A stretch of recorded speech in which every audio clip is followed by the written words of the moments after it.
Welcome to the Real Estate Espresso Podcast, your morning shot of what's new in the world of real estate investing. I'm your host, Victor Menashe. This is the weekend edition. We've got a very special show for you today. We have a quarterly offsite. Once a quarter, we take an entire day with the whole team and we focus on working on the business, not in the business. This is a time where we pause and we reflect on our systems and our organization and our resourcing and all of the things that we need to focus on to scale the business and grow to the next level. On today's show, we're going to give you a little bit of a window into that particular meeting. It's part of the live session itself, where we're focusing on reflecting on the past quarter. This is where we look at what happened, what went well, and where we need to improve. So here we go. All right, so best business news in the last 90 days. We'll go to our team member, Matt. So far for me, what I feel is our team expansion. We've been bringing on interns and people that want to be a part of our team, learning and bringing value to us. So I think that's the best part from my side, the 90 days. Patrick? I'm personally super happy about the amount of systems that we've been able to implement. Being able to do something consistently really helps. For you, Paul? I started out at the company as an intern where I traded time for value and education. And this year, at the end of this quarter, I was offered a partnership in the company. So that was a huge win. Well, Jason, you've been here only a few weeks. What are your first impressions? First impressions, absolutely incredible relationship that this leadership group has, how it balances out. And I'm just excited to be here in the same capacity that Paul was a year ago, and learning and taking in this education for myself right now. Awesome. That's fantastic. And for me, best business news in the past 90 days, I would say definitely the expansion of the team. I see so many opportunities to scale the organization. You know, we've had a lot of bottlenecks in the company.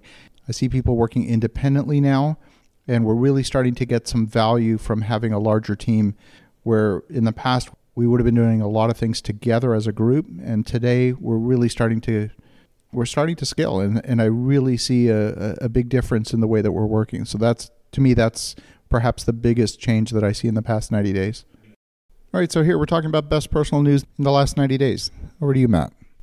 So recently in the last 90 days, Patrick and I refinanced one of our rental properties that we have together. And for me, that was a great help, as it was a BRRRR project. So we cashed out decently, which enabled me to cut down a ton of personal debt that I've been working on since my accident injury. Looking for the words. But yeah, that's the best thing for me in the last 90 days, was to be able to cut down on some debt and give me some financial freedom. Patrick? For me, we have a cottage, and we were able to put in a 1 kilometer trail within the swamp of our 21 acres.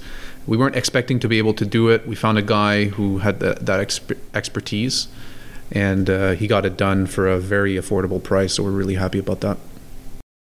For you, Paul?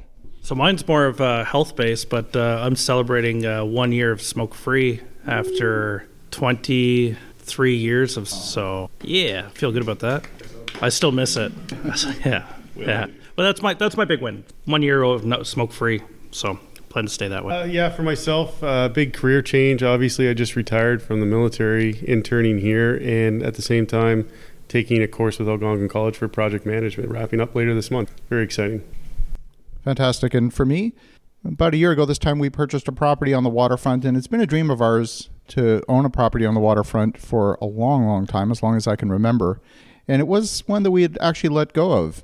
And so we bought this waterfront property, and we just got the building application submitted yesterday. So we have a design that we're happy with. We've got a site plan that we're happy with, and we're excited about getting that project under construction. So this next part of the agenda, we're talking about what's working in the organization. And we'll go again around the table and get everyone's perspective. Why don't we start with you, Matt? What is working in the organization? The team building. Right now I find that we've got ourselves a really good dynamic. Everybody has their roles. They represent their roles, and they perform as per their roles. Where our weaknesses are, the other people pick up. Where our strengths are, we complement each other between our strengths and our weaknesses. So I find we have a good team here to get things done. Patrick, for you? Yeah, it's very much the same, actually. I think that everyone has their strength, and we work on stuff that other people don't necessarily want to work on. So there's never a shortage of work, but there's never a shortage of people to do that work. And for you, Paul? Yeah, so I got a couple points written down. We've gotten a lot better at talking about our consulting clients and making them a point of focus twice a week. And we've been making sure they've been getting the right people in the meetings to push their projects along, which has helped us out tremendously.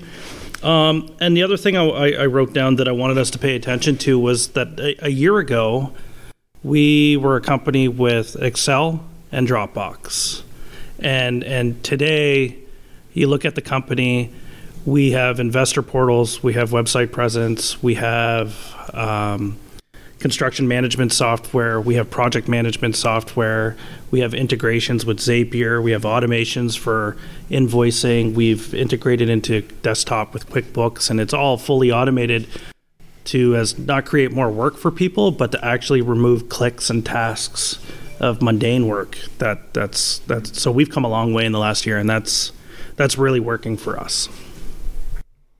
Absolutely. I feel the same way. And I think one of the things that for me stands out, when you do something for the first time, you say, okay, we did that well, or maybe there was something to improve upon. But then when you start to do the same thing 2 or 3 times or 5 times, and it's done the same way, you say, oh, we actually have a system now. And that's powerful because you see the system, you see the repeatability. And I see that, for example, in the onboarding process and the way that we bring new people into the organization. We've taken them through a training curriculum consistently, and that makes a big difference because now we can feel confident in bringing people into the organization. We know that there's a training program, so to speak. And yes, it can always be improved, but there's a system, and I see that system repeating itself, not just in training, but in construction management and how we put out bids and all of the different things across the breadth of projects that we have underway. So for me, that's huge. It's one of the things that I think is working best in the organization, especially even in the last 90 days. I've seen big strides in that arena.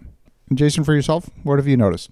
Well, what I really noticed working in this organization is the flexibility and the not shying away from anything. To add to Paul's earlier comments about software integration and automation, for me, having worked mainly with proprietary software with no support, it's absolutely incredible with what we were able to accomplish in such a short amount of time, especially during the pandemic requirements that we're going through, where we can still hold our meetings, we can still proceed on projects, learn, bring on new people. It's incredible. That's what I've noticed. Awesome. So this is the tough part. This is what's not working in the organization. This is what we need to face and deal with. And I actually like this part of the session the most because this is where we get to improve. And I believe so strongly in having a continuous improvement culture.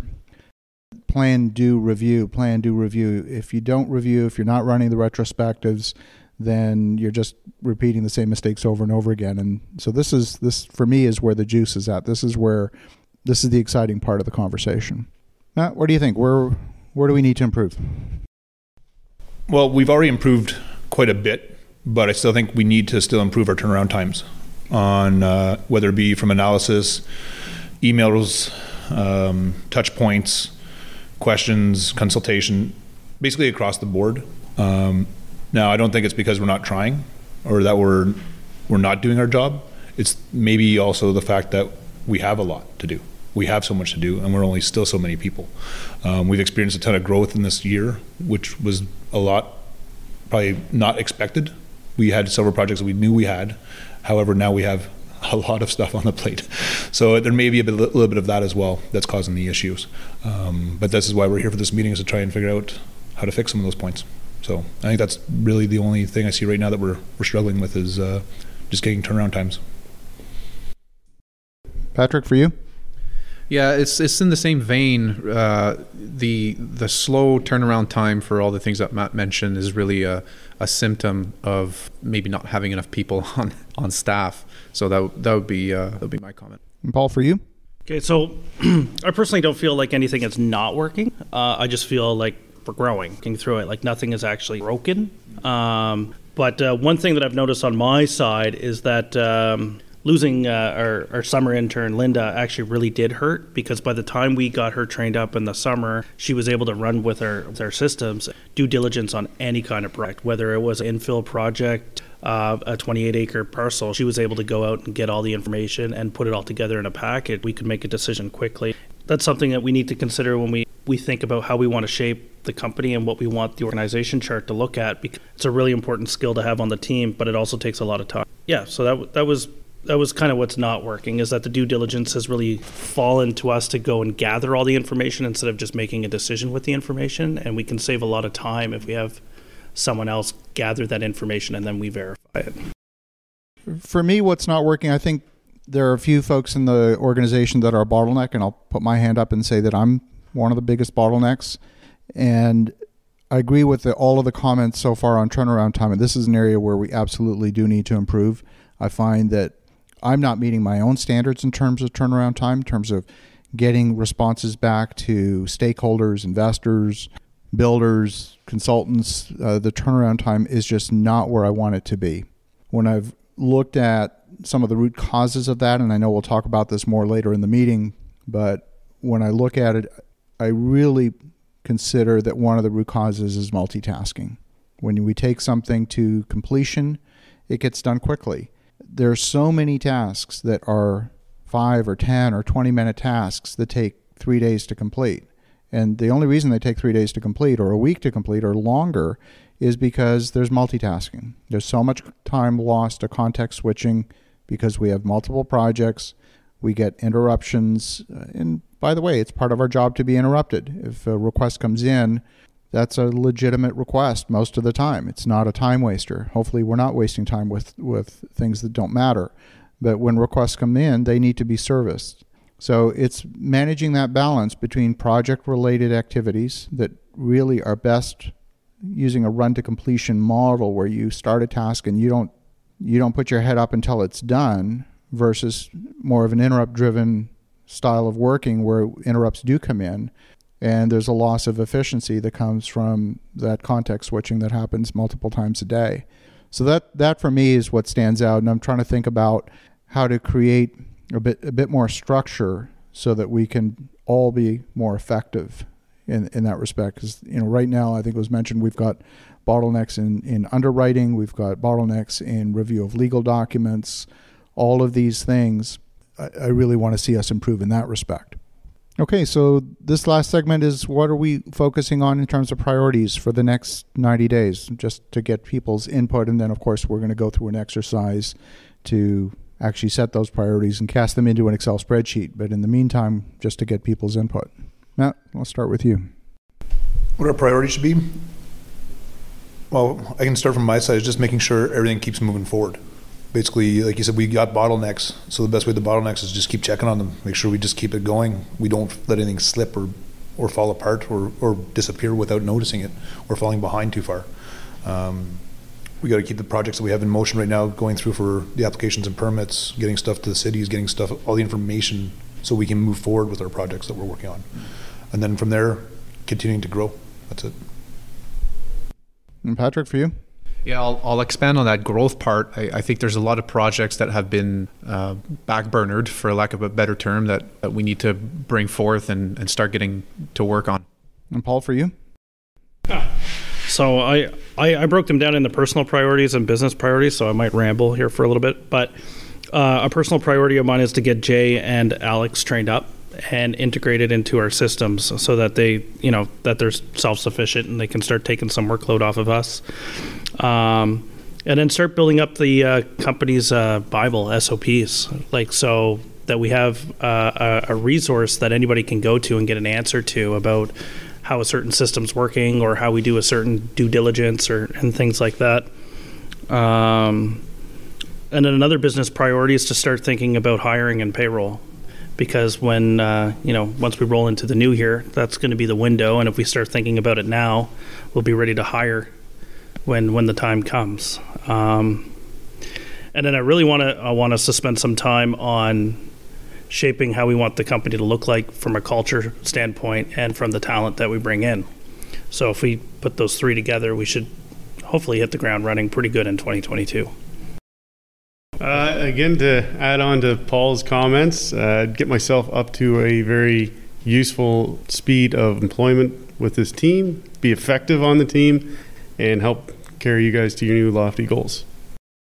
For me, it's really about looking at some of the objectives that we have in the next quarter and really planning planning very at a detailed level what we need to accomplish in the next 90 days, making sure that those activities are resourced properly. Often there are things that are outside our control and cities take longer to respond and all of that sort of thing, which creates frustrating delays. But when we're the cause of the delays ourselves, that's not so cool. So this is an area where I think we need to get actually much tighter on our planning. Again, part of that tightening up the turnaround time, it's not just responding to outside requests, it's also tightening up our execution on the projects themselves so that when we make a commitment to an outside party, whether it's a particular deliverable, whether it's a particular 3D rendering or a financial model or whatever it might be, we're able to hit that schedule and meet those expectations. So this is just a little segment of our quarterly meeting just to give you a glimpse behind the curtain of what it's like to work at Y Street Capital. We're growing, we got a ton of projects, we're growing the team, and we're focusing on continuous improvement. You want to think about this for your own business. Are you taking time aside to focus on what's working, what's not working, and where you need to improve? As you think about that, have an awesome rest of your weekend. Go make some great things happen. I'll talk to you again tomorrow.